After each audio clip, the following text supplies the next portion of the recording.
আসসালামু আলাইকুম, আশা করি সবাই ভালো আছেন। আজকে আমাদের দুইটা ইনকিউবেটর ডেলিভারি হবে। এই যে সামনে একটা, এটা যাবে সোনারগাঁও নারায়ণগঞ্জ, রাহাত ভাই। আর এই পাশে যাবে, এটা হচ্ছে রিফাত রিফাত ভাই, জালালাবাদ, সিলেট। এটা মূলত এক প্রবাসী ভাই অর্ডার দিয়েছে ওনার ছেলের জন্য।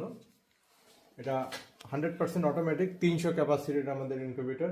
ওনাকে একটু অনেক কিছু দেওয়া হয়েছে ওনাকে, এর সাথে উনি ব্রুড আর বাচ্চা যে ব্রুডিং করবে এগুলো দেওয়া হয়েছে দুইটা। আপনারা চাইলে এগুলো নিতে পারেন, অটো ব্রুডার, বাচ্চা ব্রুডিং করার, সিঙ্গেল অটোমেটিক, একবারে কমপ্লিট, এগুলো নিতে পারেন। এগুলো একটা সেট আমাদের কাছে 600 টাকা করে। ওনাকে কোয়েলের ট্রে এবং মুরগির ট্রে উভয় দেওয়া আছে। উনি কোয়েল পাখি এবং হাঁস মুরগি উভয় ফোটাতে পারবে। এটা 100% অটোমেটিক। কোয়েল পাখির ক্ষেত্রে 900, হাঁস মুরগির ক্ষেত্রে 300 ক্যাপাসিটি। আপনাদের ইনকিউবেটর প্রয়োজন আমাদের সাথে যোগাযোগ করবেন, আমরা কুরিয়ারে সারা বাংলাদেশে এগুলো সরবরাহ করে থাকি। আসসালামু আলাইকুম।